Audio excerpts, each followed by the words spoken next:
I have come back up here to the Bluffview Art District, which is up on a hillside overlooking the Tennessee River.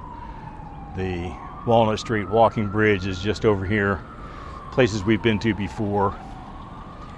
I've been doing a lot of research and thinking about art. And I have to admit right up front that most art doesn't move me. I can appreciate it. I can appreciate a great landscape or a beautiful portrait. I can appreciate all of those things, but very seldom does it move me. Rembrandt's The Return of the Prodigal Son is one of those images that does that for me. Michelangelo's La Pieta in the St. Peter's Basilica absolutely does that for me. And while I'm researching my trip to Rome, for those of you who may not follow me on the New Retired Me channel, I am planning a trip to Rome in November and to Florence to do some photography, but mostly to visit churches. That's my biggest issue, to look at art. And one image has really, really caught my eye. I have become almost obsessed with a photo, or a painting by an artist by the name of Caravaggio. And it sits in the Basilica of San Luigi di Franceschi. I'm butchering that name. It is a French basilica in Rome. Just a 20-minute walk from my hotel. And the painting is known as The Calling of St. Matthew. Now I am writing a blog post about this painting that should be up on my blog on Wednesday of next week. And if you don't follow me there and you want to, I'm going to put a link here in the video where you can find all of my social media sites. But I'm looking specifically at this painting, and I'm talking off the top of my head here. I don't have it in front of me, but I'm going to put sections of it up on the screen as we go through it. Caravaggio was hired to do a series of 3 paintings for this small chapel in this basilica.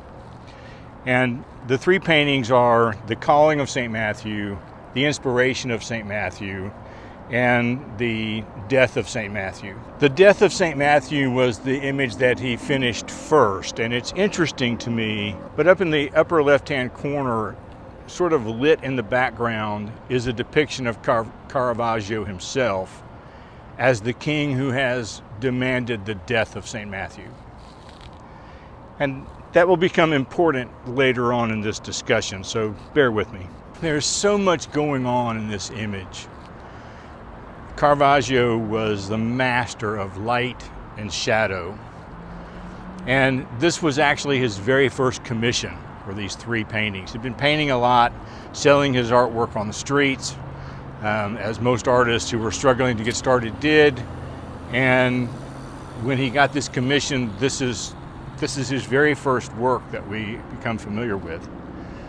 And in it we see this light coming across, but it's not coming from the window. It's coming from somewhere behind Jesus.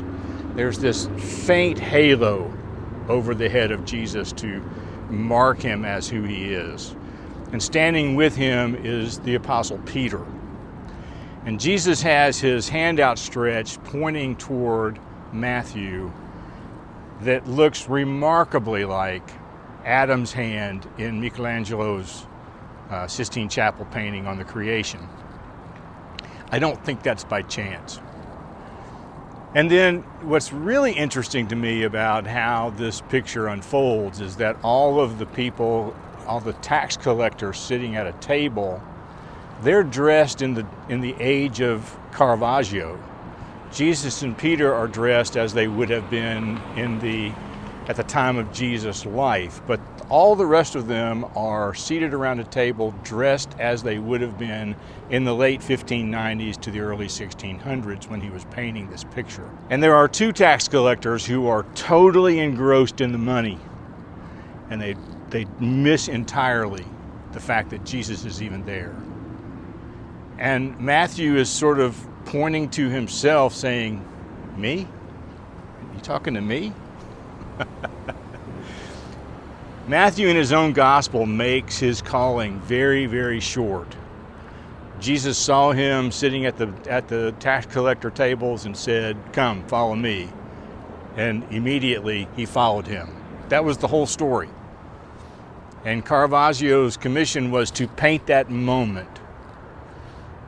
And I think it's a moment that represents all of us in one way or another.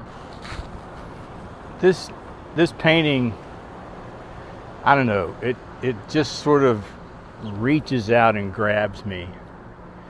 And I'm not sure, I'm definitely not an art critic. I only know about the painting because I saw it on YouTube. I've watched some videos about the painting and about the life of Caravaggio.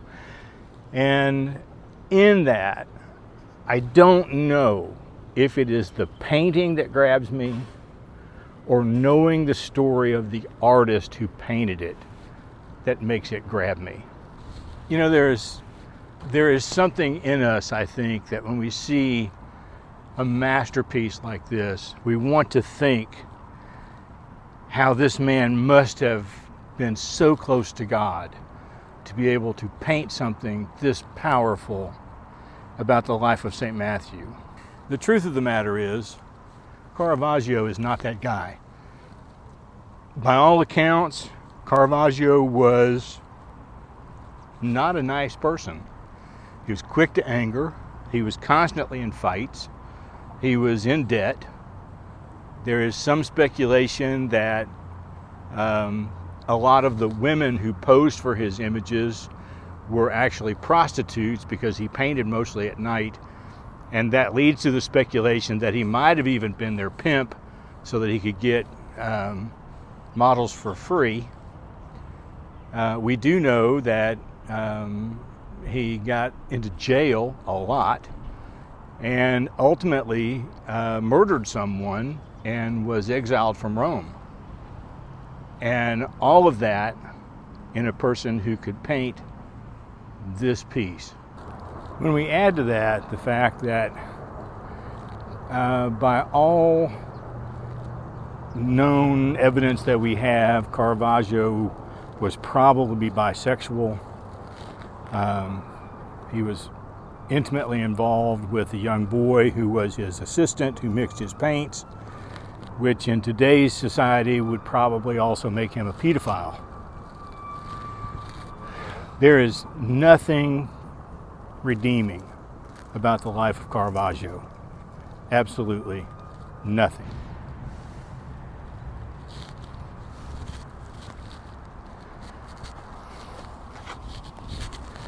In a multitude of his paintings, Caravaggio depicted himself as the evil person. In the martyrdom or the death of St. Matthew, he is the king standing in the corner. He painted a picture of the betrayal of Jesus with the kiss of Judas, and in the background on the right-hand side, carrying the lantern, is Caravaggio. His painting of David with the head of Goliath, Goliath is his head that David is holding. Over and over, he paints himself into these places, understanding, I think, that he's not a nice guy. Is that a cry for forgiveness? I don't know. Does the calling of Matthew stand out so strongly because, like Matthew, he's pointing his finger at himself and saying, "Me? You mean you want me? Of all the people you could choose, I'm the guy?" I don't know.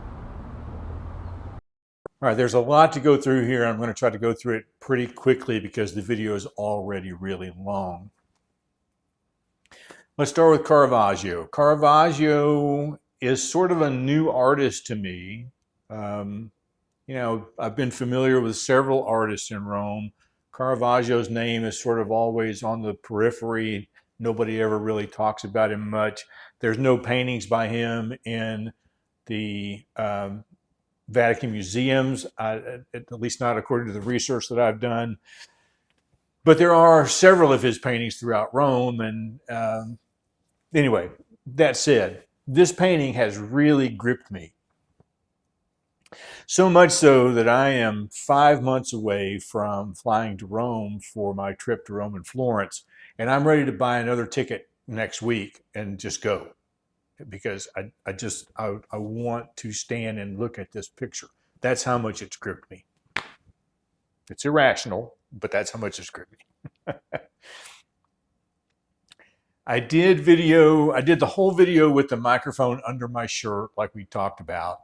There are some places in there where you can hear it, especially in that last scene where I'm at the statue of the prodigal.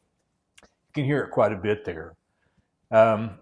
In fact, I had just recorded this ending with it under my shirt again, and it was, you couldn't listen to it. It was rubbing my shirt so much. So got a little more work to do on that. So I have it on the outside of my shirt for this part of the video. If I had run it all through Adobe Podcast Enhance, then it probably would have resolved that issue, but it also would have taken a lot of the ambient noise around me out, and there was already a lot of it that was out. The microphone did do really well picking me up, and it also did a pretty good job of taking out all of the external noises of cars going down the road and all that kind of stuff. So on the one hand, I'm very happy with it. On the other hand, I still have more work to do.